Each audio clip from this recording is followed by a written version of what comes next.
escucháis? ¿Sí? Vale. Bueno, pues buenos días a todos.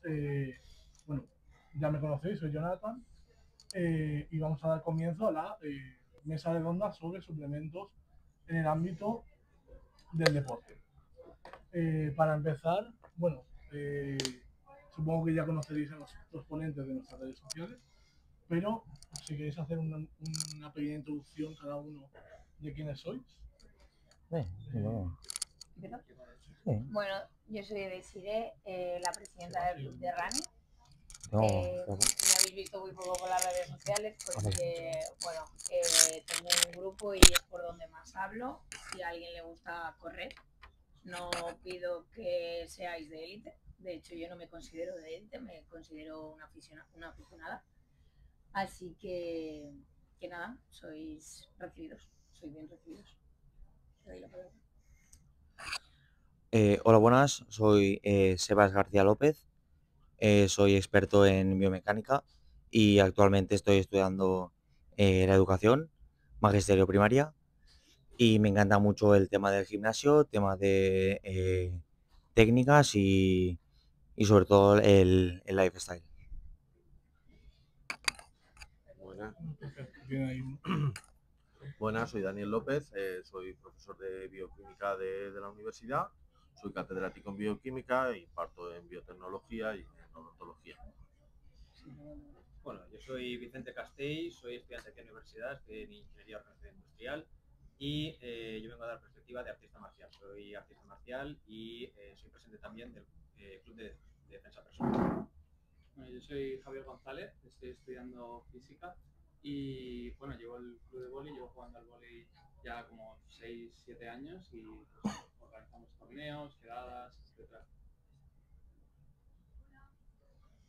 Bien, pues si queréis para empezar, como hemos visto que hay muchos deportistas, tenemos diferentes ámbitos como por ejemplo vóley, running, artes marciales o más enfocado al culturismo o al gimnasio.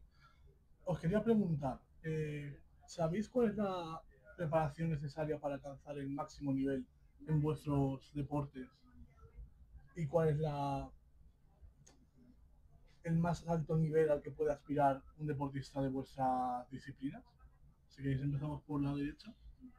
Vale, pues para mí el tipo de preparación que tiene que tener un deportista para llegar a alcanzar la élite en su deporte, en este caso voleibol, pues podría ser los Juegos Olímpicos o algún otro tipo de competición internacional, tiene que ser tanto una preparación no solamente física, lógicamente es un nivel físico muy alto el que se requiere, sino también mental, psicológica, para estar preparado para toda esa presión que requiere el estar en la élite y pues, ese tipo de preparación.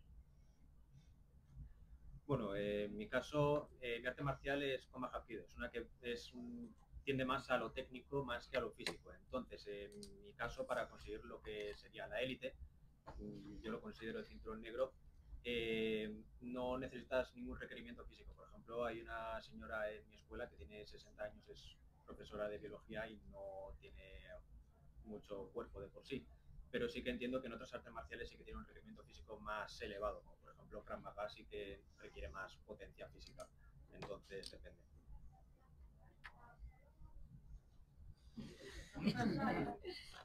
Vale, mi deporte sería el culturismo. Hay diferentes clases a nivel de usando anabólicos, pero también está a nivel natural, que sería WNBF, y también está a nivel de anabólicos, que se llama IPFF.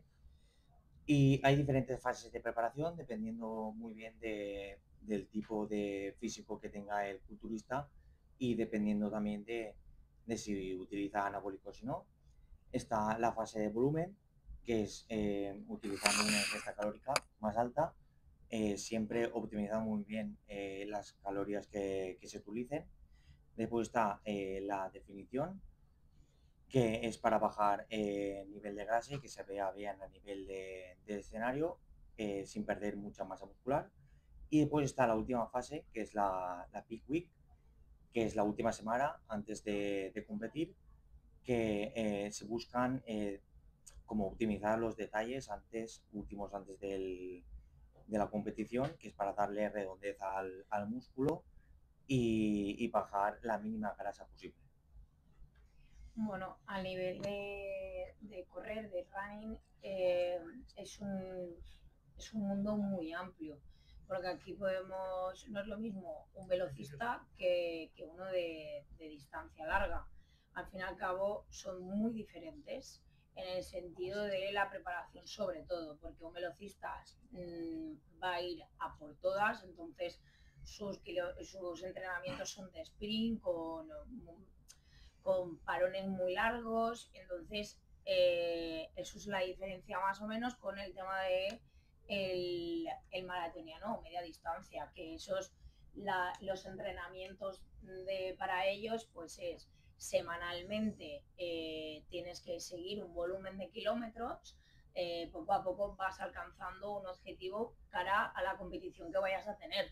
Empiezas, pues, por ejemplo, poco a poco con 50 kilómetros semanales hasta llegar a 70 kilómetros semanales previo a la competición y sobre todo una tirada larga que oscila entre 20 a 35 kilómetros. Luego en común lo que sí que tienen es que todos tienen que tener una base de pirometría que es como reactividad, ¿sabes? A la hora de zancadas, de el tema del skipping. Por eso hay muchas veces que si veis a gente haciendo el payaso, en pocas palabras, a nivel en el río que se ve, saltando como si fuéramos tontos, no somos tontos, ¿vale? Es un objetivo para cuando tú vas a correr, porque todo eso te lleva a que luego en la competición tengas una buena aerodinámica, digamos, ¿vale? Y luego también las zapatillas ahora hoy en día se están llevando mucho, entonces, pues bueno, es eterno, ¿sabes? Para hablar, pero más o menos las diferencias las dejo ahí. Están sacando negocio en el tema de las zapatillas y tal. Sí, eso es una locura en todo, digamos. El tema del running hoy en día se está subiendo demasiado. Antiguamente las carreras eran súper baratas, ahora claro, todo más cuesta. naturales Y nada, y el tema también de la fuerza. Es muy importante para que tengas un core más, digamos, para que te ayude al tema de la zancada, igual que sentadillas, o sea, es un cómputo de todo, no solamente me pongo las zapatillas y me voy a correr. Claro, a nivel pélvico es bastante importante dentro del fisicoculturismo porque es el que controla la gran mayoría de ejercicios a nivel de estabilidad y la fuerza sí que es verdad que viene directamente del músculo, pero hay que tener cierta movilidad articular que está ahora muy de moda y hay que tener en cuenta muy bien la parte del core y zona pélvica. Vale, pues muchas gracias a todos. Creo que ya los conocéis más o menos en qué ámbito se mueven y qué tipo de conocimientos tienen. Bueno, deciros que si entre vosotros queréis, como ya habéis hecho, rebatiros, preguntaros, lo que queráis, podéis hacerlo libremente. Levantamos la mano como si estuviéramos en clase. Vosotros no, pero si el público... vosotros tenéis más libertad. Si el público tiene alguna pregunta, puede levantar la mano, hacemos el parón y la preguntáis. Bueno, os pasamos el micro y os lo hacéis. Bien, os quería preguntar, a los deportistas, ¿consideráis que en vuestro deporte, las disciplinas que habéis ido comentando, el nivel tan alto que habéis dejado claro que en vuestras disciplinas es necesario, consideráis que es necesario una suplementación para alcanzar esos niveles? ¿O con, por ejemplo, buena alimentación, entrenamiento adecuado, guiado, métodos más naturales, podemos decirlo así, se puede alcanzar? Y Dani, desde tu punto de vista, ¿consideras que es beneficioso suplementos en contra a la alimentación, o es algo más un mix, o solo con alimentación y entrenamiento en teoría se debería poder alcanzar? Si quieres empezar tú. Sin practicar deporte yo, A ver, yo entiendo que depende del nivel deportivo en el que estés. Si estás en un nivel muy amateur, que vas a echar una pachanga, o estás en un equipo que no te exige más que eso, chico, con la alimentación te vale, no te hace falta más. Empiezas a competir, vas a necesitar suplementos, porque no llegas. Ventaja que tiene el que tengas federado, estés compitiendo en un equipo, normalmente vas a tener una supervisión médica. Los complementos que estés mirando van a estar más o menos mirados por alguien que sepa, un nutricionista, un médico, alguien te va a ir llevando. Yo estoy en mi casa, quiero correr más, me voy a meter 25 cafés antes de jugar al baloncesto. Pues chico, no hace falta. Aunque hayas leído que sí que funciona, no se hace así. Entonces, depende mucho cuáles sean tus metas y en qué nivel de competitividad te encuentres. Hay veces que al final va a ser necesario. Si entras en mundo competitivo, sí o sí tienes que caer porque no llegas. O sea, con la comida no llegas. Serías una pelota y aún así no llegarías. Vale, por ejemplo, a nivel de fisicoculturismo, si por ejemplo quieres tener un estilo de vida saludable, yo siempre suelo recomendar, y es lo científicamente lo más eficiente, sería tener un hábito de vida más saludable, con ingestas calóricas más bajas, y realizar cualquier deporte. No hace falta que sean ejercicios de fuerza, el que más os guste, el que más disfrutéis y en el cual apliquéis más disciplina dentro de los 365 días que tiene el año. Y hasta si después llegas a tener un nivel más competitivo sin que necesitas suplementación, no necesitas tener una farmacia entera, sino necesitas tener algo más esencial para pulir pequeños detalles dentro de las preparaciones físicas, dentro de las que se encuentran, y nada más. Solo se necesita tener un pequeño empuje para poder llegar a esa perfección, dependiendo también de la fase en la que te encuentres, si utilizas anabólicos o si no, y etcétera. A nivel del running, la suplementación en carrera sí que es bastante importante para mí, desde mi punto de vista. Claro, aquí se pueden, científicamente podemos encontrar, o cada uno tenemos no, nuestros pensamientos, ¿no? Y también tenemos que ver nuestro cuerpo. Si tú tienes una buena dieta con tus hidratos de carbono como tocan, tus proteínas, o sea, tus grasas y demás, tu suplementación siempre va a ser un poco menor. También depende que el que corre a la velocidad que corra. Entonces, la suplementación en el running es importante para que te dé esa chispa para poder aguantar.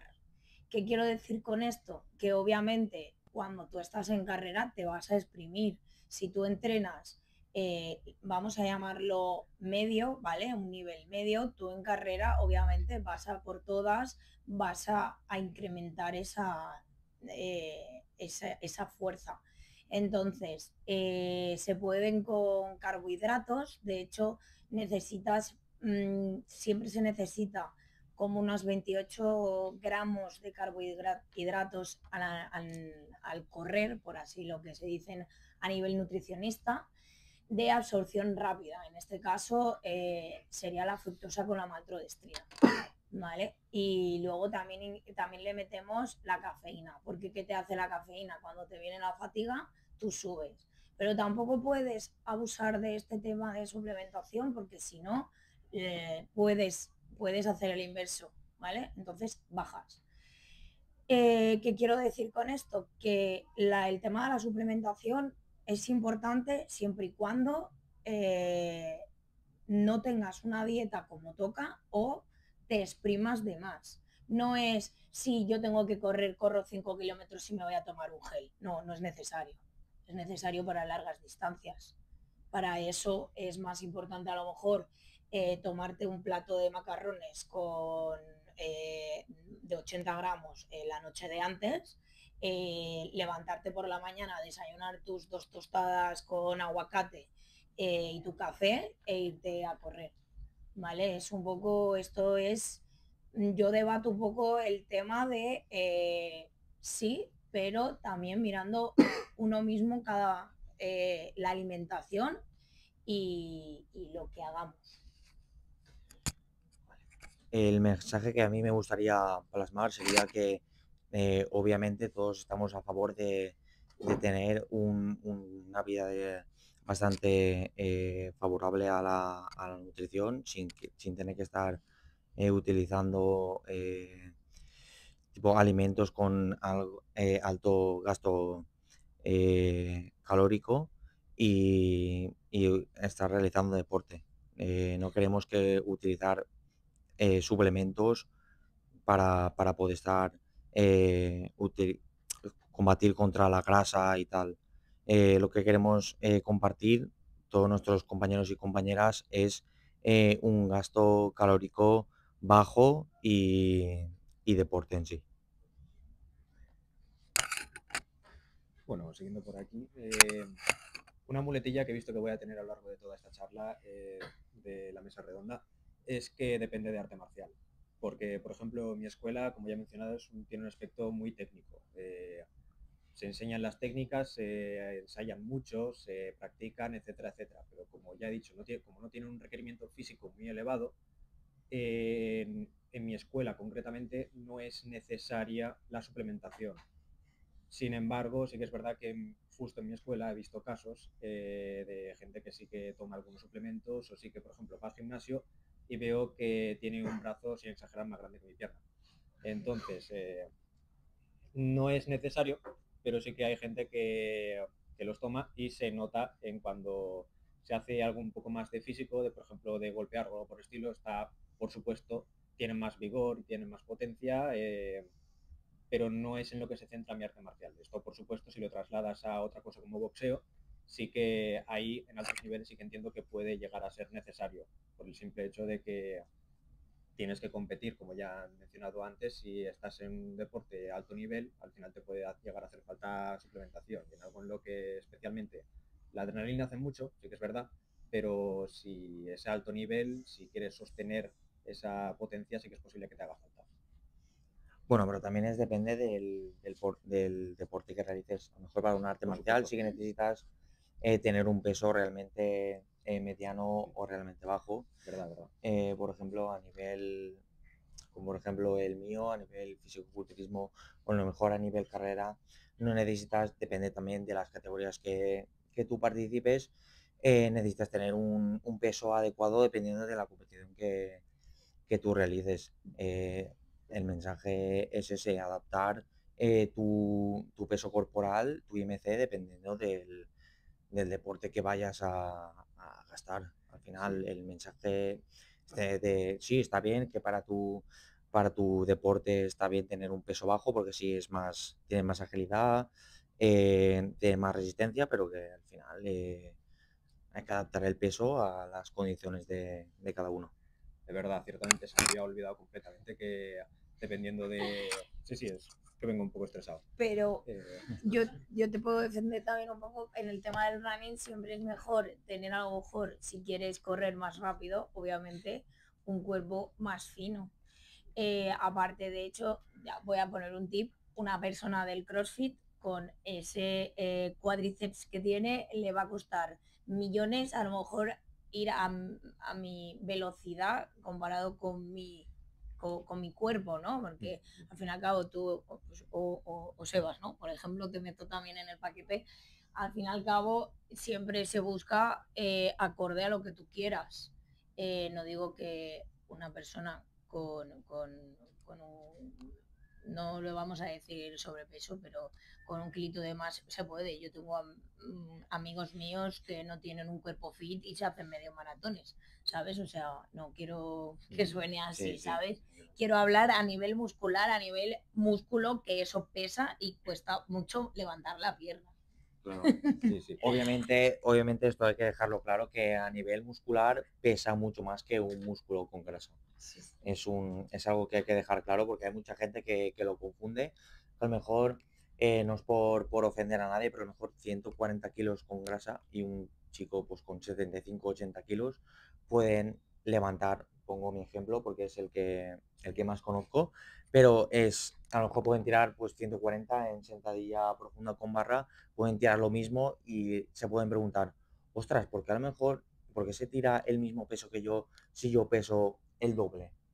Pues eso hay que dejarlo claro porque hay mucha gente que lo confunde y hay que informarlo para que se sepa y esté claro. Bueno, en el caso de mi deporte yo creo que es un caso peculiar porque hay ciertas características físicas que en el voleibol, sobre todo cuando te vas a alto rendimiento, son cosas que no se pueden cumplir con ningún tipo de suplementación ni alimentación, como puede ser la altura. Cuando tú te vas a deporte, en este caso el voleibol de nivel élite, lo más bajito que te puedes encontrar igual es gente de 1,90 y algo. Tú por mucho que te metas en el cuerpo, tu altura no va a cambiar en base a tu alimentación, pero bueno, supongamos que ya llegas a esos estándares mínimos necesarios para alcanzar la élite en el deporte. Sí que es verdad que, y esto ya no en el voleibol, sino en todos los deportes, la base de que empieza a ser necesaria la suplementación es sencillamente porque estás compitiendo contra gente que definitivamente está usando eso y que definitivamente puede ser una herramienta a tu favor. Porque al final el tema de que tu cuerpo necesite más, ya no solamente calorías, sino proteínas, creatina, todo este tipo de sustancias, adquirirlo de forma natural, lógicamente, como ha dicho aquí Daniel, menos mal que estoy de acuerdo con él, necesitaríamos ingerir cantidades de comida muy, muy grandes, pero algo que no se ha mencionado y creo que también es importante es que al ingerir esas cantidades, también de forma involuntaria estamos ingiriendo otras que igual son perjudiciales para el cuerpo. Por ejemplo, si necesitamos unas grandes dosis de omega 3, pues si queremos consumirlas a base de pescado, también estamos ingiriendo omega 4, estamos ingiriendo pues posibles cantidades de mercurio o de otras sustancias que claramente son nocivas. Entonces nos estamos poniendo en peligro a una especie de sobredosis de estas otras sustancias. Entonces la suplementación es una forma, por así decirlo, menos natural, pero a la vez más sencilla y más segura de alcanzar estos requisitos sin necesidad de poner nuestro cuerpo en peligro. No sé qué pensáis al respecto. Yo pienso que dentro del voleibol también depende mucho de la posición en la cual Sí, pero en te general sitúes. todas tienen a Sí, nivel físico, de altura, resistencia, sí, fuerza incluso. pero yo creo que a nivel de pivot sí que es necesario un chico o una chica más corpulenta, alguien que sea más alto para poder Sí, rematar, sobre bloquear, sobre todo altura, claro, para poder rematar el resistencia. punto y nivel, arribar a bloquear. Y a lo mejor la parte de atrás no es necesario alguien que sea muy corpulento, muy alto, alguien que No, sea pero sí que es mejor verdad que nivel yo creo que es un 60. deporte bastante equilibrado a nivel físico. O sea, Sí, no yo, ves tampoco gente con claro, piernas desequilibradamente más obviamente, grandes sí, sí, sí, que el torso. En claro, plan, en general necesitas bastante todos los grupos sí, musculares. de acuerdo contigo. Necesita que estar equilibrado para tener ese nivel de equilibrar Mm. nivel muscular y a nivel articular para como por ejemplo en la parte de atrás poder estar bloquear diferentes balones y en la parte de delante poder rematar y acabar el punto. Así que sí, de acuerdo contigo. Os quería preguntar una cosa por curiosidad, más que nada. ¿En vuestros deportes se utiliza el IMC como medida normal? ¿El índice de masa corporal? Sí, sí. Es bastante aberrante. No creo que, al fin y al cabo, no. Es que nosotros, por ejemplo, si tú te vas a un maratoniano, a una persona de resistencia, o sea, de velocidad, el IMC yo creo que está por debajo del recomendado al nivel estatura. Yo pienso, Claro, no lo he buscado, estoy hablando de lo que puedo llegar a visualizar un poco. O que estén en el límite. ¿Qué IMC tienes? Por casualidad. Yo, por ejemplo, tengo 28,64 por encima de mi altura. Pero dentro de ese 28,64 tengo un nivel de porcentaje graso de un 14,2 y más o menos está balanceado. Sí que es verdad que a nivel de mi altura, que mido 1,72, debería de estar más bajo, Se te va obviamente. 20 kilos. Sí, es demasiado peso. No es un indicador fiel de al final. Pero igualmente yo lo realizo de manera natural y tampoco es un peligro para la salud demasiado excedente. No lo Entonces, es, pero no refleja la realidad. Obviamente. Al final, a nivel científico no... Entiendo que el Perdona, IMC, disculpa. bajo Vale. mi punto de vista claramente no experto, pero entiendo que el IMC se asocia a un estilo de vida estándar y a Claro, parámetros sí, obviamente. estándar que Obviamente. lógicamente, Claro. dados ciertos estilos de vida, como puede ser tan puntuales como puede ser el de un deportista de élite, no se tienen que cumplir o reflejan resultados que claramente están sesgados o están alterados. Claro, obviamente. Yo no sé, personalmente no sé cómo funciona en las artes marciales el nivel de las preparaciones, porque no... Yo, por ejemplo, te pongo a nivel de culturismo, sí que es verdad que se necesitan muchos años para poder llegar a un punto de piel y a un nivel de condición bastante perfecto. Se necesitan bastantes años porque a nivel muscular se necesita un trabajo, se necesita una carga que el cuerpo necesita asimilar, porque de repente el cuerpo, a no ser que no sea utilizando anabólicos, no se acostumbra tan rápidamente. Es un ejemplo bastante rápido. Yo he visto gente que ha utilizado química, como por ejemplo la testosterona, en 2 meses pasar de 65 kilos a pasar a casi 80, totalmente con unas venas que yo no las tendría en la vida. Y decir tú, ostras, ¿esto lo puedo llegar a conseguir? Obviamente no. Se necesita un trabajo, se necesita una preparación, una condición, una suplementación y sobre todo una disciplina para poder llegar a ello. Pero en lo que estábamos remarcando, que me he ido, lo siento, un poco del tema, es que el tema del IMC pongo mi ejemplo, dentro del culturismo, es muy relativo. Porque si, por ejemplo, estás en una fase que necesitas una ingesta calórica más grande, sí que es verdad que necesitas mucho más peso del que necesitas para poder llegar con la máxima grandeza y con los máximos detalles. Ya cuando realices una fase de definición, que la ingesta calórica es más baja y buscas perder la mínima grasa posible, sí que es verdad que llegas más o menos, no siempre al 100%, porque cada cuerpo, como sabemos, es un mundo, pero se llega más o menos a ese punto de IMC.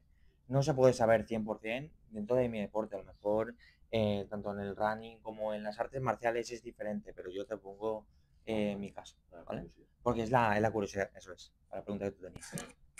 Vale, pues ahora que han salido más el tema de los suplementos, os quería preguntar algo muy rapidito a cada deportista. ¿Cuál es el suplemento, si lo sabéis, más abundante en vuestro ámbito? Ya sea la cafeína, algún compuesto. Y creo que Dani tenía alguna cosa ahí apuntada sobre suplementos. Tiene varias. Así que después pasamos a Dani que de su magia.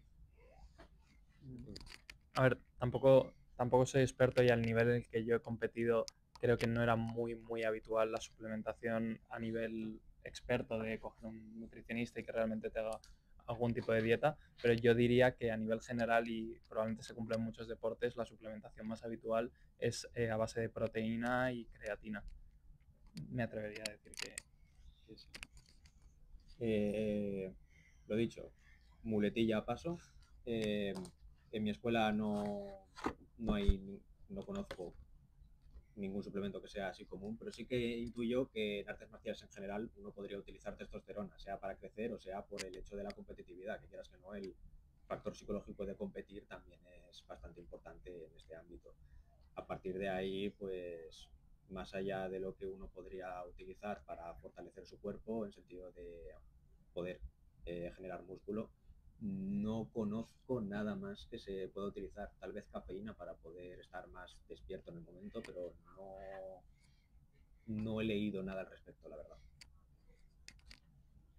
Vale, a nivel de culturismo, dependiendo de si usas anabólicos o no, a nivel natural se utiliza bastante la creatina para la recuperación muscular y el aumento de músculo. Y después también se suele utilizar esto también a nivel anabólico, la cafeína, como ha dicho mi compañero, para estar más activo, para tener más energía en días de bajón, poder tener ese impulso para dar el máximo. Y después, a nivel anabólico, el más normal es la testosterona, es el más vendido a nivel mundial y muchos más que a lo mejor después mencionaré. Tengo una preguntita, si se puede. Claro, sí. Ya que lo hemos mencionado tantas veces, la cafeína de testosterona, ¿se considerarían, por tanto, estas formas de doparse, comillas, como suplemento? ¿O sería otro ámbito que estamos hablando así, pero...? La cafeína hasta cierta dosis no, un poquito más de esa dosis, pues sí. Entonces, ¿Y cuáles serían esas dosis de cafeína? creo que una vez has terminado, si te hacen la prueba, creo que tiene que estar en un 9%, por ahí te tiene que quedar en residuo. Es decir, lo tienes que haber gastado antes y si estás por encima de ese valor, sí que se considera doping. Sí que lo puedes tomar, pero dentro de una franja. Si te sale de la franja, testosterona, por ejemplo, en Europa creo que está bastante limitado. Está bastante limitado porque al final, por ejemplo, te pongo mi deporte, suelen hacer bastantes tácticas a nivel natural de utilizar anabólicos 3 meses antes y dejar como que pase el tiempo y al final pase el test antidoping, que es lo que más o menos el WWF, por supuesto, obviamente. Porque en el cuerpo se queda meses. Entonces... Claro, obviamente se quedan unos tipos de restos, Claro. pero Pero si va bajando, es la mía, no es la mía. Depende del deporte en el que estés. Aunque tengas una mínima, eres... De hecho, a mí, yo muchas veces, yo soy asmática y yo antes de correr me chuto mi Ventolin y mis amigos me dicen, te estás dopando. Y es que es verdad, el subatamol o como se llame, claro. me dopan, entonces... Yo creo que puede ser. Te están metiendo un broncodilatador. Creo que hay una pregunta más adelante, pero ¿hasta qué punto vamos a poner la línea de separar suplementación de dopaje?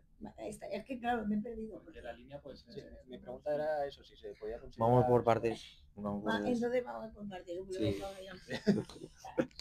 Nos hemos ido. Vale, por ejemplo, ahora actualmente está a nivel de culturismo natural, el más famoso, ahora está Kevin Hernández, que en la competición natural más famosa a nivel español ha dado positivo en anabólicos, en cuanto ha sido, sí que le pincharon un poco de testosterona cuando era más pequeño porque tenía problemas de altura y al final ha dado y en ese tipo de categoría no ha podido volver a competir por problemas como estos.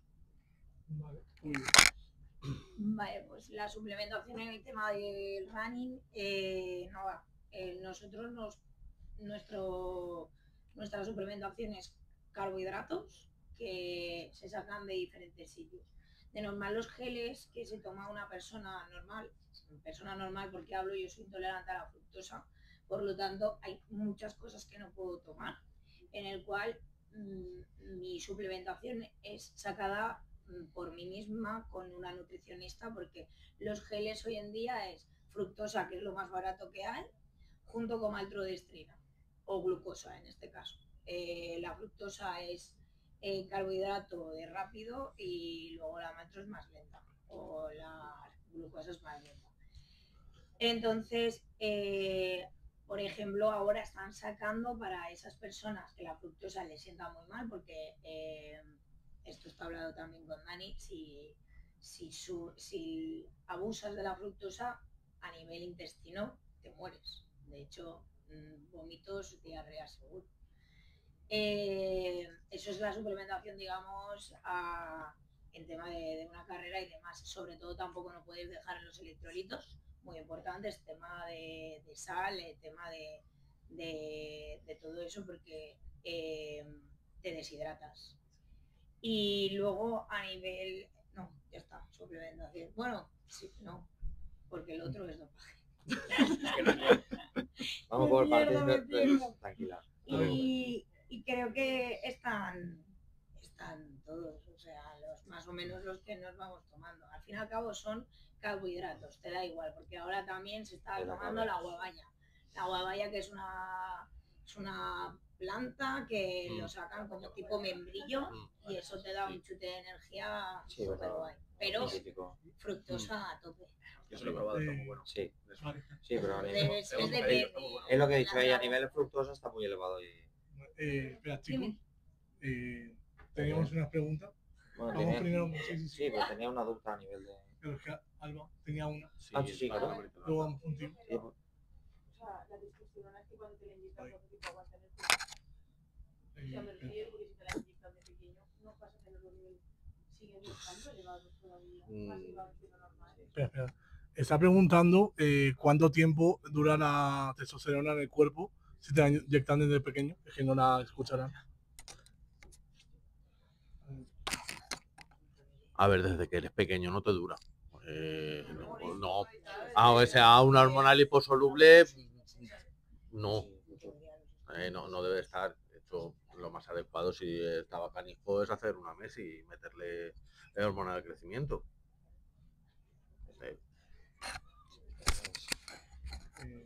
Vale, pues. sí. Pues sí. Sí, a nivel cromosómico hay personas que tienen enfermedades como por ejemplo los superhombres que producen mayor testosterona. Ellos, sigamos justificación.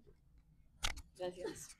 A nivel cromosómico, por ejemplo los superhombres o las personas que tienen, pues que están afectadas de alguna forma, que producen mayor testosterona, de alguna forma podrían justificar con el cariotipo que tienen tal patología y podrían ingresar o directamente no pueden entrar porque tienen más nivel de testosterona.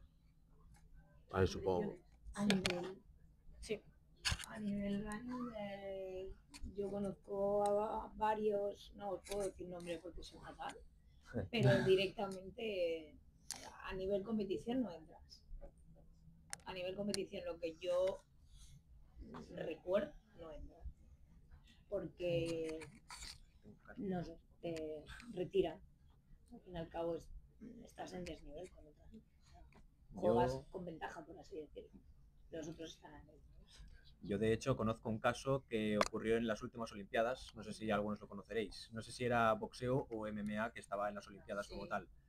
Hubo un caso de una artista marcial, no sé de dónde era exactamente, que Arabia Saudí, creo. la acusaban de trans, una mujer trans, o sea, que originara como hombre y luego cambiara a mujer, pero no era el caso. Hasta donde tengo entendido y donde he leído, era una mujer de nacimiento que simplemente crecía con más testosterona, entonces tenía potencia y capacidades de hombre en un deporte de mujeres.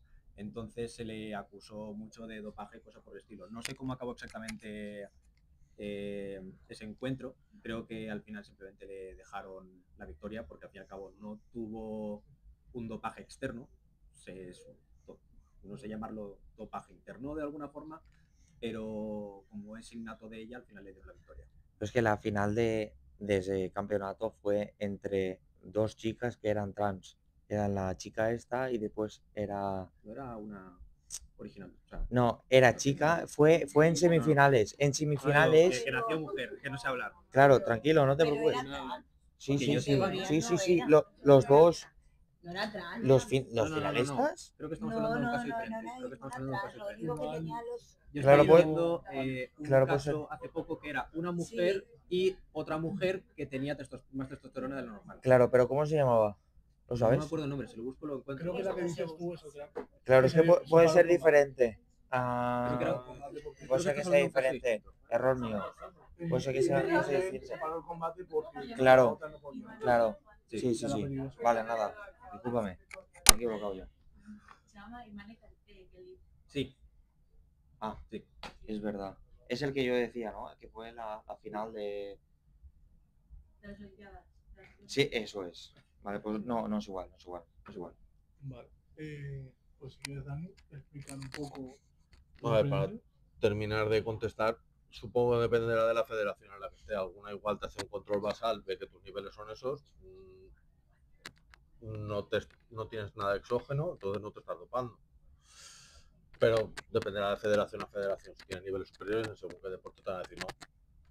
Con zapatillas no. Sí. Vale, con respecto a suplementos, sí que he estado leyendo bastante. Es importante siempre que haya cierto de contraste, que haya base científica, que haya evidencia cuando vamos a tomar los suplementos. No es a fulano le funciona, pues yo voy detrás como un loco me lo tomo. No. El más consumido, no lo habéis dicho ninguno. Bueno, ¿A nivel suplementación? de ¿Cuál? suplementación. ¿Cuál? Aminoácidos. complejos vitamínicos Ah, en general en todos los deportes. En cuanto haces un poco de deporte, por si te falta alguno, Claro, como no tiene a nada ver, malo, sí, yo por ejemplo puedo defender que todos los días, por ejemplo, a nivel una persona atleta de running se toma omega 3, magnesio sobre todo, complejos vitamínicos derivados de mil. Y luego también, bueno, yo estoy en contra un poco de los aminoácidos BCAA, BCAA. o BCA o algo Sí. así, porque pienso que es tirar la basura, tirar el dinero a la basura, ¿vale?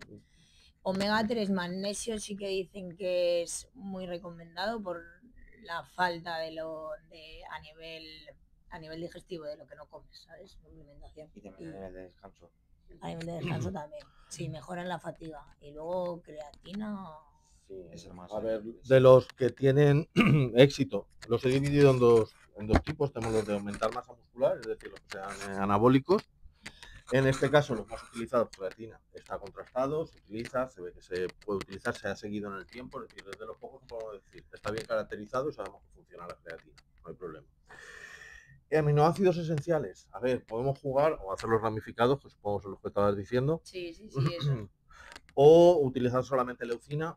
Se han hecho estudios, realmente, si utilizas el conjunto de los aminoácidos esenciales, los 9 de golpe, los resultados que se han observado son bastante mejores que solo la leucina, porque es el precursor del beta-hidroxi beta-metilbutirato, que es el que nos sirve para hacer el anabolismo del músculo como tal. Pues en conjunto, y si cogemos una proteína de buena calidad que tenga mucho aminoácido esencial, en principio la evidencia nos dice que funciona. Si cogemos proteína por coger proteína, va a funcionar, pero menos. Normalmente, si os hablo de proteína, ¿cuál soléis utilizar? Depende de la marca también. No, del tipo de origen. Proteína de suero. De suero. Sí. Normalmente suero y Suero.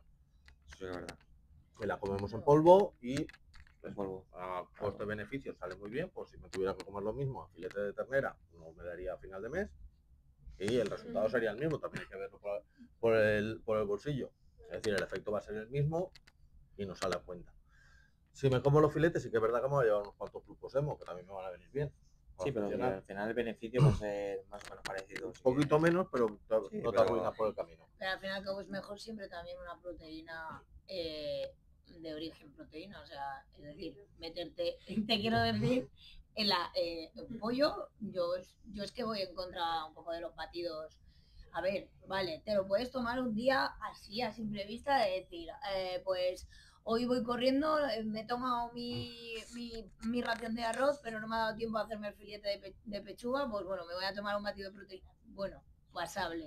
Pero yo siempre he pensado que es mejor un trozo de pechuga que un batido de proteínas. Al fin y al cabo, si tú tienes más dinero, ¿en qué sentido? Es lo que había dicho antes, al final si tienes que comprarte la ternera y no sé cuántos de buena calidad, pues al final a lo mejor te sale más barato unos cuantos batidos, lo que había dicho. Ya, pero al fin y al cabo también la proteína a nivel digestivo tampoco, o sea, los batidos, estoy hablando de batidos, los batidos a nivel digestivo tampoco son buenos. Entonces ahí tienes un pollo en contra, me fastidio el intestino y luego tal, o gasto un poco de dinero. No, pero en este caso, los que he dicho hasta ahora serían a nivel anabólico solamente, es decir, serían solamente para utilizarlos a nivel anabólico. Ah, vale. Sí. Cosas que se podrían utilizar, los aminoácidos ramificados, que en principio nos valdrían. ¿Aminoácidos ramificados? ¿Alguno? Pues mira, cualquiera. Que son esenciales también, pero si limitamos solamente a los ramificados, la evidencia nos dice que comparado con placebo no hay diferencia, no funciona. Algo tan obvio como el ATP, me va a comer ATP, comerme ATP. Pues resulta que tenemos un sistema digestivo que es así de puñetero. Comido no vale, pinchado sí. ¿Os vais a pinchar ATP? No. Y no funciona demasiado. Pues Es decir, imposible. se ha probado en estudios y pinchado el ATP funciona, pero no tiene sentido tampoco. Se ha probado. Fosfolípidos de membrana, como por ejemplo podemos tener el ácido fosfatídico, que también nos podría valer, pues tampoco funciona. Pues esos funcionan a medias y pues si funcionan a medias mejor no los usamos. Y luego están los peores, que son los que no funcionan. y encima son peligrosos para nuestra salud. Que eso ya, pues, claro está, no lo voy a recomendar. Boro, cromo, alfa-cetoglutarato, ¿le suena a alguien? Sí. Pues Sí, algo he escuchado, pero no sé alfa-cetoglutarato, pues ciertamente. os debería sonar el ciclo de Krebs, está ahí en medio, pero no. Arginina, que es otro aminoácido, Sí, tampoco. sí, ese sí. Glutamina, que estábamos comentando antes. Eso La glutamina se ha comparado con varios controles y en vez de comer glutamina, te comes un mix de aminoácidos esenciales y funciona mucho mejor. Glutamato lo tenemos igual, seguimos igual, no tenemos nada más. Y lo que había apuntado yo, aparte de lo que ponía en el artículo, es el aminoácido más abundante que tenemos en el cuerpo y lo vamos a utilizar para hacer el catabolismo del nitrógeno, tanto en proteínas como en bases nitrogenadas. Meternos más, no sé hasta qué punto es bueno, igual a nivel hepático no va muy bien. En cambio, si nos vamos al rendimiento deportivo, sí que cambian y coinciden también bastante con lo que habéis dicho. La estrella, carbohidratos, hay que meterse carbohidratos.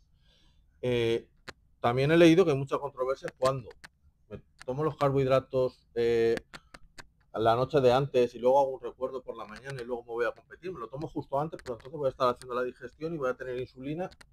¿Me los tomo durante o me los tomo después? También va a depender del deporte que estamos haciendo.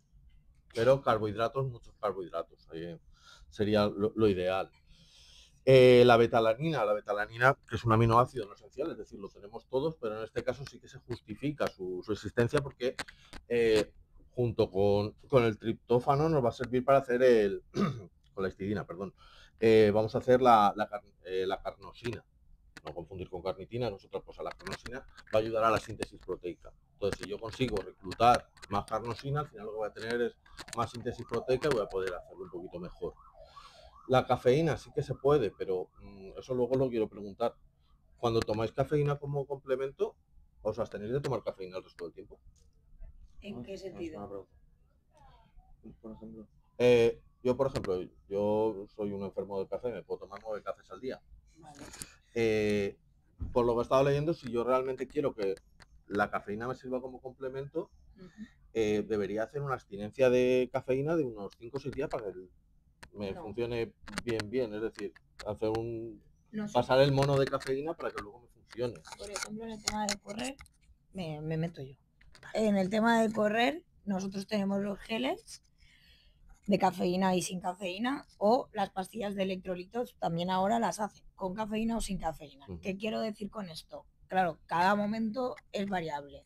Entonces, yo, por ejemplo, me levanto, me tomo mi café, o sea, desayuno, me tomo mi café, y entonces, si previamente, de normal, lo que hacemos es, antes de salir a correr, nos tomamos un café. Si eso no lo haces, lo que haces es a los 50 minutos de carrera tomarte el gel de café. Entonces varías un poco a nivel, pero la cafeína no la dejas tampoco de usar 5 días antes. Lo único que nosotros hacemos es incrementar todos los carbohidratos, que de 40 pasas a 60, 80 durante esa semana de competición. Antes. Eso. Es lo único. O sea, lo único que variamos de la suplementación. Subir la carga de hidratos de carbono, pero cafeína nada. Vale, pues a nivel de culturismo siempre se suele realizar más diferente. Se suele rastrear como 11 meses de tomar cafeína constante con una dosis más controlada. Y después cuando llegue el 12º mes, hacer como un mes de limpieza para seguir para limpiar y que el efecto siga en sí. Porque es al igual como lo gastamos también en la creatina. La creatina lo mismo, al final el cuerpo se acostumbra porque, como ya sabemos, creatina está incrustado dentro del cuerpo y al final si le seguimos dando todos los meses, al final se va a acostumbrar y no va a realizar el mismo efecto como a suplementación, que es lo que queremos utilizar. Entonces, con la cafeína es lo mismo. Al final, el problema que sí que encuentro, que lo digo yo personalmente porque soy, a lo malo, soy un utilizador bastante ocasional de cafeína, utilizo demasiado, y al final pasa un tiempo y cada vez que, incluso yo cuando he aumentado de peso, he necesitado más dosis para poder tener ese efecto de adrenalina, de poder tener esas ganas de estar activo, y al final eso es un problema. Hay que saber cómo regular el sistema de cafeína, porque si no, obviamente podemos tener efectos secundarios como por ejemplo alguna parálisis cardíaca, o podemos tener problemas cardiovasculares en sí más grandes. Entonces, como recomendación diría yo, tomar cafeína con una dosis bastante baja en el cual notes el efecto. Si puede ser a nivel natural, como por ejemplo el café, mejor. Si puedes tomar a nivel más científico, como por ejemplo los suplementos de Vic y tal, que es más artificial, pero bueno, tiene un efecto más fuerte, pero siempre controlando muy bien las dosis, porque podemos crear una cierta adicción y puede pasar factura a nivel más lejano. Vale. Bien, pues ahora os quería preguntar, bueno, principalmente a Dani y antes a vosotros, todos hemos sufrido un calambre. Entrenando o en la vida diaria, un calambre muscular, sabemos todos lo que duele. Bien, pues hay actualmente una corriente de gente que piensa que comer plátanos ayuda a prevenir estos calambres musculares debido a su contenido de potasio. Dani, te quería preguntar, ¿eso tiene base científica? ¿Funciona? No sé si alguien hace esto, por las caras que veo, ¿no? Yo me diría. Medio plátano. ¿Se te Me lo nota? dice mi abuela. Bueno, si lo dice la abuela, tiene que ser. Vale. Sí, Es eso, son remedios de la abuela. Cuando sudamos, ¿qué sudamos principalmente? ¿Cuál es el electrolito mayoritario del sudor? Vamos a tener mucha agua y luego vamos a tener sodio, sobre todo. Si yo voy a reponer el sodio que he perdido con potasio, pues mal apaño. Es decir, ¿qué es lo que hago? Me mantengo hidratado, mantengo el nivel de electrolito a nivel de sodio y funciona. En este caso no vamos a tener problema. ¿Qué podemos conseguir también? ¿Por qué salen los calambres? ¿Por qué me da un calambre?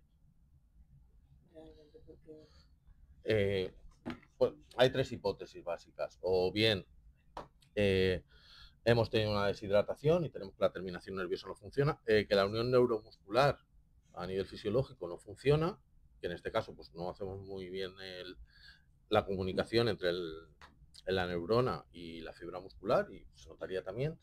Y luego lo que podemos tener también es que haya, a nivel de retroalimentación negativa entre el uso muscular y el órgano tendinoso de Golgi, no se apañen el uno con el otro, y cuando uno tiene que contraer, el otro tiene que estirar, pues no se coordinen bien y sintamos ese calambrazo, que es lo que nos da.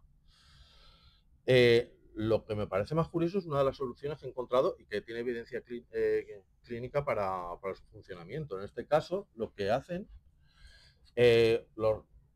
tenemos 5 sabores, metemos el umami por ahí en medio también, pero ¿qué pasa con las cosas picantes? Tiene un receptor propio, que es el receptor de capsaicina. Pues se ha visto que si tú coges algo amargo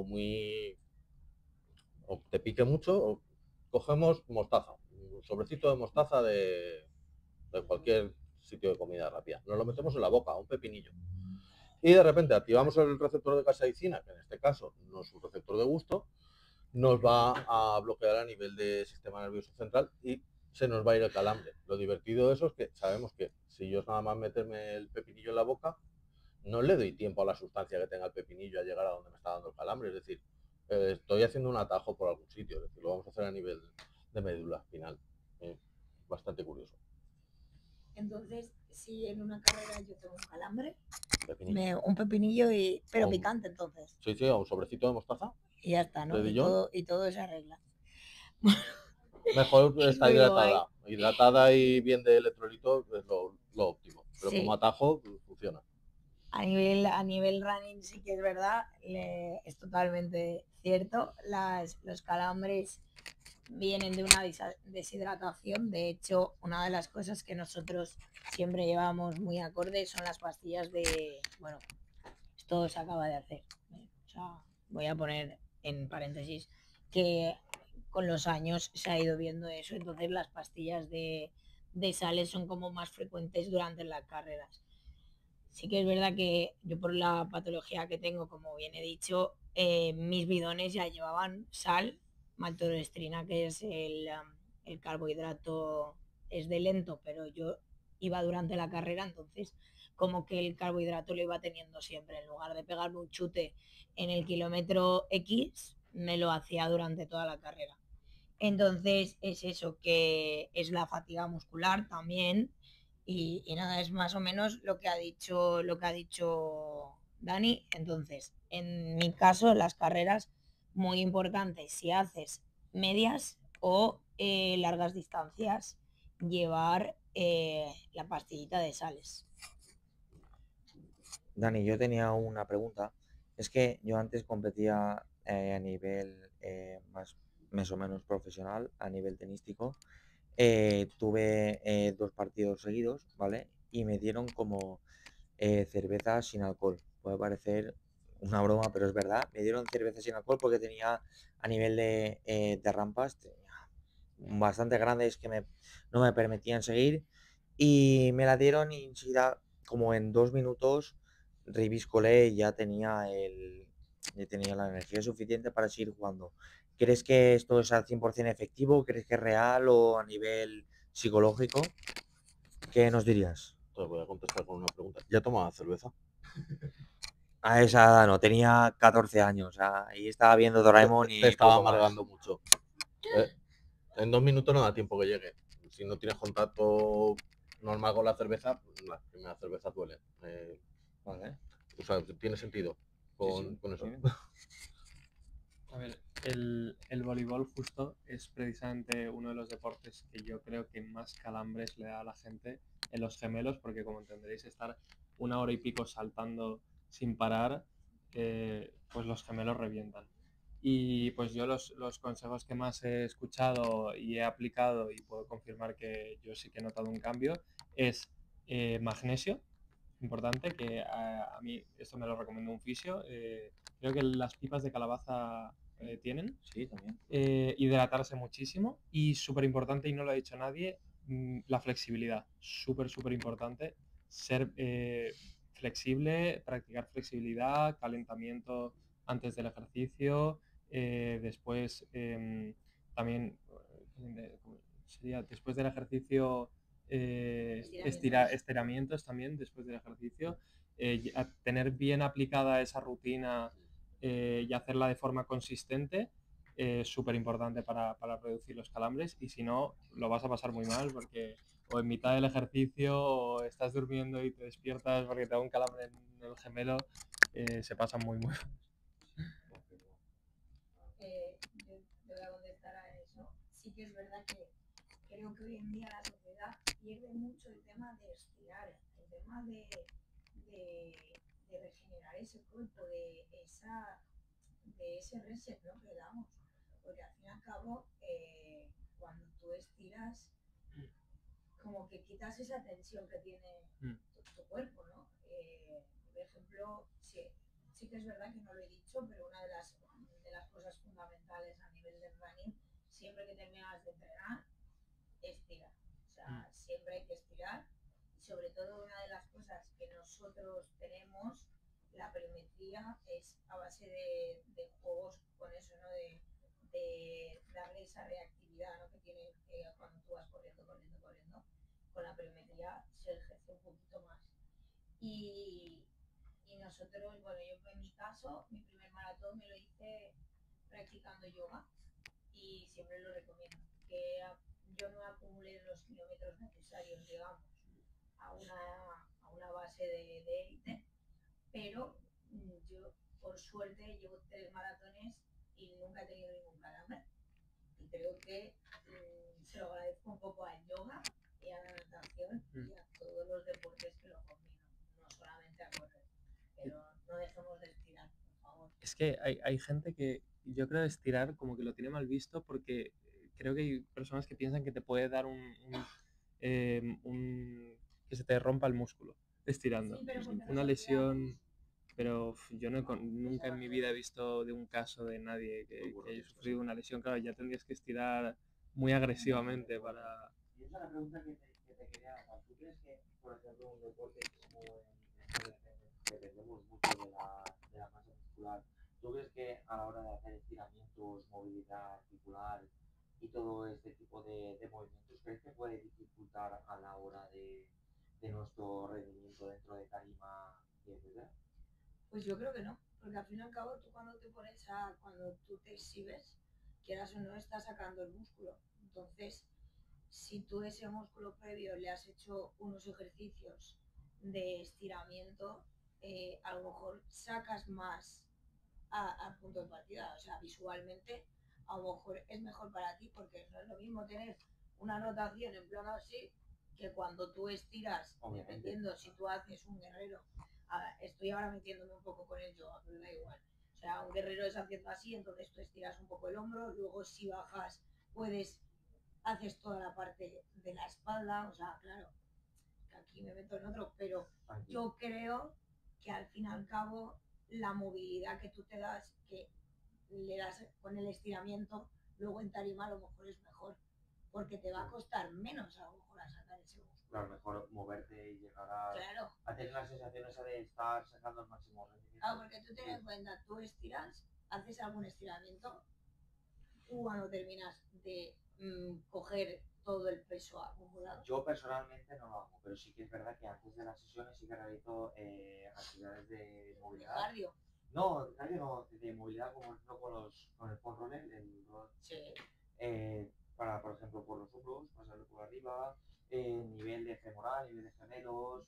Ya, pero tú un front roller lo único que estás haciendo ahí es descargando un poco el músculo, porque el front roller se utiliza para descargar el músculo. Sí, eso está claro. No estás estirando, que al fin y al cabo lo que quieres es una elasticidad a ese músculo. Entonces, ¿tú crees que, aunque sea un entrenamiento de fuerza, buscarías también crear algún entrenamiento que sea diferente? Yo creo que sí, porque el Por allí, estiramiento ¿qué pensáis también? Eso es lo que... El estirar, que no se rompe. No, estirar... A ver, a menos que hagas una brusquedad gigante, no creo que tenga por qué romperse. Yo entiendo que haya gente que pueda pensar que los músculos son como cuerdas que pues después de haberlas ejercido una tensión, después de estirar, pues hay peligro de romperse, pero yo por lo poco que sé, entiendo que un estiramiento después del ejercicio lo que hace es de alguna manera como hacer que la destensión de ese músculo sea como más suave y como acostumbrar un poco a ese músculo a ese tipo de esfuerzos. Entonces, ¿creéis que un músculo que esté estirado a un músculo que esté un poco más engarrotado, acabado de trabajar, lucirá mejor que el otro? Que el que esté más estirado lucirá mejor que el que esté acabado de trabajar. No sé si tanto lucir como el hecho de que sea más práctico. Yo creo que desde luego será más saludable y podrás utilizarlo mucho mejor el que esté bien estirado que el que está engarrotado, obviamente. Pero el que está engarrotado al fin y al cabo tiene una fatiga, que esa fatiga visualmente no queda tan bonita, y tú cuando te pienso, o sea, de lo poco que tengo, porque aunque sea del club de running, o sea, me gusta mucho el deporte y me voy por todas las partes, ¿no? Pero yo pienso que en tarima siempre se necesita, o sea, a vosotros os visualizan todos los, o sea, la proyección de cada parte. Entonces, es lo que dicen ellos, ¿no? Finalmente, visualmente, ese músculo estirado quedará más bonito que uno engarrotado. Pues que al final... No lo sé. Sí, no. Te explico bien. Dentro del culturismo, a nivel de parte de core y a nivel de parte de espaldas, es la parte que más se suele puntuar. Entonces, no tenemos claro al final estirar. Yo creo que, como hemos quedado todos, es al final estirar todo el cuerpo, porque al final piensas que es más bonito un cuerpo que esté más saludable que alguno que esté más estirado, más agarrado, creo que. ¿No? ¿Es la clave? A ver. ¿Qué piensas? Sí, no. Es que no es saludable a estirar, o sea, no estamos hablando de que es, o sea... Sí, obviamente. No digo de estirar, sino de a la hora de de lucir o competir, incluso en tu deporte, incluso en el running. No, yo en el running es necesario estirar porque al fin y al cabo, quieras o no, si tú no estiras ese femoral, se te puede cortar. Claro, El gemelo, si no lo llegas a estirar, llega un punto que lleva tanta carga que si no lo entregas. O sea, al fin y al cabo, igual que, por ejemplo, yo no he hablado tampoco, porque creo que tampoco es para hablar del running, pero del running, por ejemplo, también se tiene que tener una técnica a la hora de correr, igual que a lo mejor pues, todos los deportes. Pero al fin y al cabo, tú tienes que tener todo tu cuerpo estirado porque creas una tensión. Yo, por ejemplo, cuando voy corriendo, si me da la fatiga, me acorto y me hago pequeñita. Entonces necesitas tener esa necesidad, ¿no? de tener tu cuerpo elástico, por así decirlo. Vale. Creo que dan 10. Sí. Y después pasamos con Bea. Vale, nada, es un apunte a nivel fisiológico, solo rápido. Músculo, estirar de por sí, mal, pero lo que sí que vamos a ver es que cuando yo hago un estiramiento, a ver si no me lo cargo, porque el músculo se contrae muy bien, pero se estira muy mal. Al final, ¿qué vamos a tener? Tenemos fibras alfa y fibras gamma, y lo que vamos a hacer es alinearlas todas, es decir, es como si le diéramos al botón de reset del músculo, y vamos a funcionar un poquito mejor. Por eso es bueno estirar siempre. Es decir, tenemos la titina y la nebulina que nos están alineando en los sarcómeros, pues si pegamos la estiración y se queda todo en el sitio, estará mejor que como estaba antes, se ha quedado parcialmente contraído. Era simplemente la aclaración. Perfecto. Ya, si quieres. Que ya no sea a nivel de visualmente cómo queda el músculo, pero sí que toca a nivel de salud. Yo tengo un padre que es traumatólogo y en cuanto mi hermano se metió al gimnasio, lo primero que les dijo es las articulaciones, cuidado, porque cuando generas mucho músculo las articulaciones se resienten más. Entonces necesitas estirarlas y todo eso. Eso es lo que tiene que decir. Sí, obviamente hay que tener en cuenta muy bien, como hemos dicho antes, el índice de masa muscular, porque al final si subimos mucho de peso de repente podemos tener diferentes daños dentro de las articulaciones, por eso es recomendable tener alguien que nos ayude en nuestro proceso y que vayamos subiendo de peso. Si por ejemplo estamos en un índice de masa muscular bastante bajo, subir bastante poco a poco con la mínima grasa posible. Y al final, por ejemplo, estos excesos que la gente piensa que puede dificultar nuestro crecimiento a nivel muscular y a nivel desarrollo, son como mitos. Al final, tenemos que ir bastante poco a poco porque es un desarrollo bastante lento a base de, por ejemplo, en mi caso, yo promuevo bastante el entrenamiento de fuerza controlado y aparte una dieta equilibrada que sea ajustada a nuestro nivel de organismo y a nuestro nivel personal. Al final, pienso que el entrenamiento de fuerza es el más rentable para poder crear un cuerpo más bonito y que sea más saludable. Pero yo voy a hacer un inciso en eso. O sea, la gente también está muy mal acostumbrada cuando va al gimnasio, porque va al gimnasio, no sabe hacer nada y te coge una mancuerna de 20 kilos y dices, te quedas así mirándola, sobre todo, por ejemplo, el peso muerto. Sí. Cuando tú no juntas escápulas, no coges bien la proyección, o sea, te revientas todo tu ser. Entonces, tenemos que hacer varios tips aquí a nivel... Eso es, que es... obviamente. Claro, sí. Que es como... Claro, es como ha dicho la chica, ¿no? Su padre le dijo, ten cuidado con las articulaciones. Sí, con las articulaciones hay que tener mucho cuidado, pero por el tema ese, ¿no? Que realmente... Sí, pero también un poco, o por lo menos los traumas y demás, también es un poco a que si tú no haces bien las técnicas, te revientas. Pero... Y tienes que tener tener la cabeza como... saber cómo se tiene que hacer. pero creo que en todos los deportes.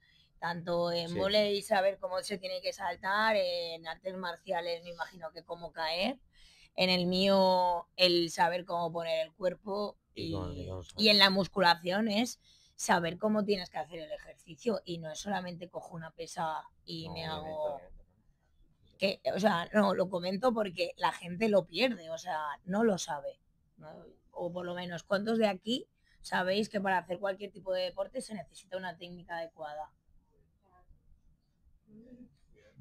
Sí, sí, hay algunos que otros. Levanta la mano, levanta Hay la mano. algunos, Sí, él, hay algunos que él ha otros. él ha empezado ahora mismo y ya está en buen proceso. Tony. Claro, pero hay muchos, pero yo os digo de cuando yo voy a correr, o sea, cuando yo corro veo a la mayoría que no saben correr, o por lo menos que la técnica no son buenas. No quiero decir, o sea, yo intento ayudar, o sea, yo mi grupo, por ejemplo, les intento ayudar porque no me apetece que se lesionen. Y luego en el gimnasio a mí se me van los ojos. Sí, ¿no? Por todas las lesiones. Tú no haces una plancha bien y la lumbar se te va de viaje. Vale.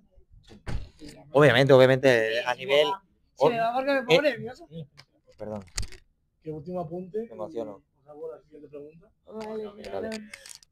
Sí que es verdad que tienes bastante razón a nivel técnico, hay que tener bastante claro cómo realizar los ejercicios porque pueden pasar todo tipo de lesiones a nivel articular y a niveles más de hormonas y tal, porque sí que es verdad que, como ha dicho ella, a nivel de gimnasio yo he visto también pesos muertos que literalmente la espalda parecía un puente y nos podemos romper cada vértebra de la espalda y también he visto press bancas bastante mal abiertos y he visto también roturas de pectoral bastante amplias y da miedo, pero yo siempre lo que he dicho que cuando somos bastante jóvenes, tenemos 15, 16 años, de no ir por cada uno por su cuenta, sino llevar a algún profesional que nos lleve y que tenga bastante controlado nuestro día a día, porque es que si no pueden pasar pues cosas que ya hemos dicho, lesiones y tal.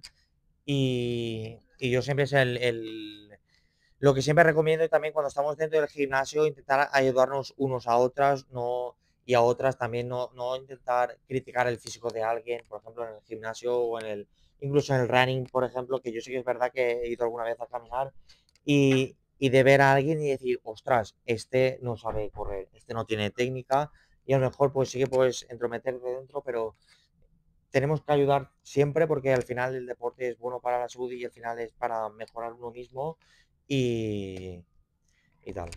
No me desplayo tanto que me enrollo más que las persianas. Vale, os quería preguntar, antes de pasar a la siguiente pregunta, principalmente a Dani, es una pregunta que tenía y sí, rápido. Vale. Ahora viene, dame un segundo.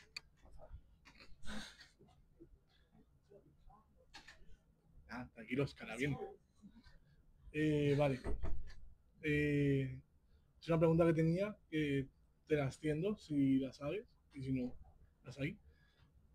¿Sabes de algún suplemento que sea bueno para alguien que hace ejercicio no habitual, o sea, esporádico, o que no hace mucho ejercicio, pero bueno, para mantenerte en un estado normal y después, ahora que vienen las fallas y tanto caminar y caminar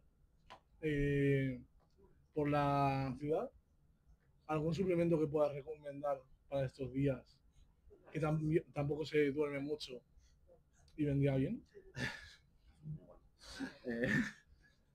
A ver, la primera pregunta, si no somos deportistas de élite, no estamos compitiendo, la tenemos delante de los ojos y no la gastamos. Dieta mediterránea. Tenemos de todo. Suena muy así, pero hay un artículo que te hace directamente todos los bienes que tiene la dieta mediterránea en comparación a si no estás compitiendo, el utilizar suplementos. Lo tienes todo. Pues, lo tenemos ya. Pero adherís a la dieta mediterránea, no dieta mediterránea, me voy a comer 3 hamburguesas y 2 jugos de alitas. Vale, pues eso ya no es dieta mediterránea, es otra cosa. Pero tenemos una dieta que tiene un contenido carne más bajita, tiene mucha verdura, mucho aceite, tenemos mucho omega 3, pues, cocinamos bastante pescado. Para alguien que no es profesional y las demandas que tenemos, yo creo que bastaría. Ahora que vais a caminar mucho, a ver, son fallas. Algunas cervezas podéis tomar también, no hay problema. Ventajas que tenemos con la cerveza, que hacen los ciclistas cuando se van a hacer el domingueo.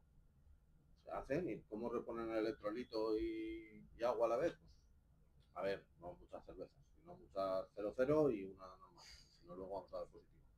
Pero reponemos electrolito y reponemos agua, de las dos maneras. Entonces, hidratarse mucho, cosa muy típica valenciana, tomámonos unas pipas, por ejemplo. Vamos a la Mascleta, nos comemos unas pipas y nos bebemos una 0,0. Vamos a no hacer apología. Eso es lo que te iba a decir. También, pero el electrolito y los churros no. A base de chocolate funciona también, pero... ¿Tiene cafeína? ¿Sí? ¿El chocolate? Chocolate tiene cafeína. Chocolate negro tiene cafeína. Acabate. Sí, pues, la chocolateína, la bromina, la comida. La misma molécula que tiene 3 nombres. No sé si te vale la respuesta. Sí, perfecto. Perfecto. A chocolate todos los días.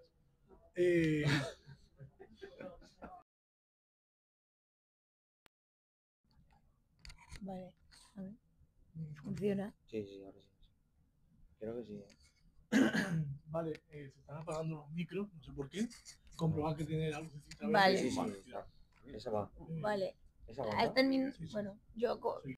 Hola a todos. Como habéis visto, hemos tenido problemas con los micros y, por desgracia, el resto del podcast no se pudo grabar bien. Es una pena porque hablamos de temas muy interesantes, como un análisis más profundo sobre el dopaje en el deporte y tuvimos un debate sobre si una dieta vegana es realmente compatible con la práctica deportiva. Fue una charla larga, pero muy enriquecedora. Aprovechamos también para dar las gracias tanto a todos los que vinieron como público y participaron en la charla, como a los que nos apoyáis viendo nuestros podcasts y nuestro contenido. En el futuro seguiremos mejorando poco a poco, paso a paso, para poder traeros más contenido interesante. Podéis seguirnos en nuestros perfiles de Instagram y LinkedIn para no perderos ninguna actividad. Nos vemos en la próxima.